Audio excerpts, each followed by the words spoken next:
Privacy is often not the first to the subject, but has a terrific role to play in it, privacy practitioners. After all, they can offer, if you like, the board's view on corporate governance, an independent view, a view that is not perhaps swayed by expenditure savings or technological advantages. But it is nevertheless, this is a subject area where a number of different viewpoints within a company are going to have to be brought to bear. You'll see that a lot of the solutions to the issues that we're talking about here are based around policies. So this is a subject area where HR clearly are going to have to be involved as well. And so a team approach, but with privacy, I would suggest, very core within that is definitely needed. What I think we're noticing at the moment with a lot of our clients is that a particular team has marched on and gone a certain way down the risk assessment process without involving others.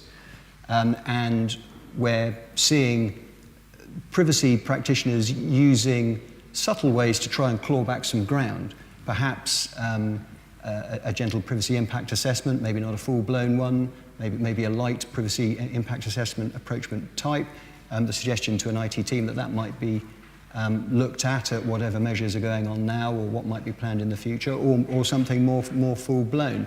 But I think it's worth, for those who aren't sure what your organisations are up to at the moment, going back and asking around what is planned, because this is developing a lot of hype. It's probably, I would say, on the to-do list to look at the very least of most CIOs at the moment. And so I think it's important for us all to be part of that process early on. Ruth, at that point, perhaps it's worth just pausing and asking, how have you seen Ancestry mobilise its internal assessment of the issue? And where were there particular, in your experiences, teams that raised particular challenges to points either that you made or that actually particularly vociferous support for BYOD? Yeah. So I think, what you've just said, James, absolutely right. It's very much a holistic approach when you're looking at this. And HR are key. The policy side of things is important, but it's actually around the implementation and rolling out policies that are enforceable and effective. You've got people who are keen to implement policies that allow home working. And I think my view on this is it's not necessarily bring your own device to work, it's about using your own device, because quite a lot of people are using devices that they might actually have in the home. They might not necessarily bring them into the workplace, but it's the same issues that you're currently facing. You've got the IT teams who are probably wanting to experiment, but also wanting to control the assets that are being used in the business and trying to keep track of those. You've got the security team who of course is trying to control data leakage, and data leakage has always been an issue for companies. Mobile devices that are company owned make it more likely, owned devices make it even more likely. So there's a whole bunch of different issues that you have to consider across different teams. And then of course you have the business who are wanting to use devices that are going to enable them to achieve their business objectives as quickly as possible. So a whole bunch of different things.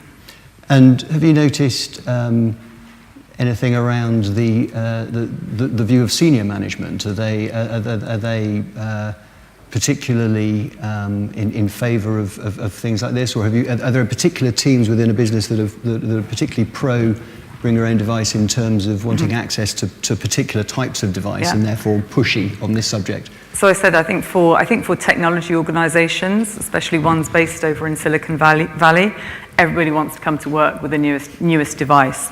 I can remember when I worked in private practice, proudly being given, my first BlackBerry, and how exciting that was. When I arrived at my new role and was said, so where's my mobile phone? And they said, well, if you go and take out a contract and then expense it, then that's how it works here. I think different levels of organisations have different degrees of sophistication.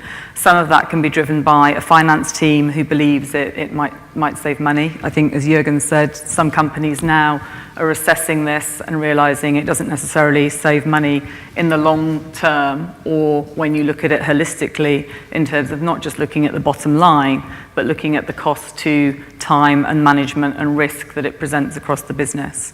So that's interesting.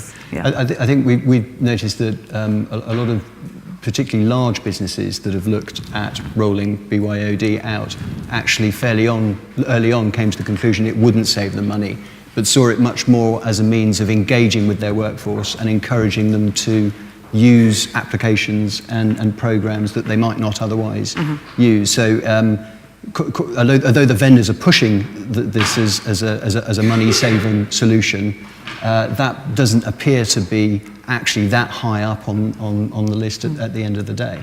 And I think very much this is about organisational creep of your control over your data. And it's really how critical that data is, what access people have across the organisation to that data, and what degree of risk your organisation is prepared to accept, and also how you manage that. So let's look at a key area of control and move to the first of our three challenging scenarios. And the first one that we've picked is data loss, or equally data compromisation. So my first bullet point on the slide there, honey, the kids just compromised the company, is bang on the point that Omar made in his introduction, the idea that actually sharing devices might be something that staff are perfectly used to doing and think is perfectly okay when they're solely using it in their capacity outside the company. But as soon as you bring a device within the company and it's used with any of the solutions that Jürgen mentioned, that sharing devices brings an added area of risk. So that, I think, is worth thinking forward and planning for, particularly in around the educational piece that goes along with BYOD. So perhaps you actually need specific references in policies about device sharing. Perhaps that's too full on and you would pull back and you would just maybe have, as part of training sessions or the educational piece, pointing out to employees that there are dangers around sharing devices and allowing people to download applications that might contain viruses, might infect, or might take data off the device, and it might be something that you would want to look at with technical teams to work out how protected would the sandbox solution genuinely cover that risk area. That clearly is going to be a key point for the privacy element of an assessment team to look at. So first thought on compromisation is primarily looking at device sharing. The second point is just picking up the thread of what Jürgen said about remote wiping. That, in a number of different solutions, is becoming increasingly popular to the risk of data loss or device loss, whether or not it's owned by the employee or the company. And I think some practical points that I've noticed just in relation to that are that for some technical solutions, remote wiping will take a lot off the device. It could potentially take some personal information stored by the employee. So again, you've got an educational need to explain that possibility and a need for you to completely understand from technical teams what will be wiped. There is also the potential for blocking as well as wiping, and again, similar points arise. That can have a knock-on effect to how the device is used. So particularly important with exiting staff, if you're going to deploy remote technology like that. Most of it's delivered over the air to the device.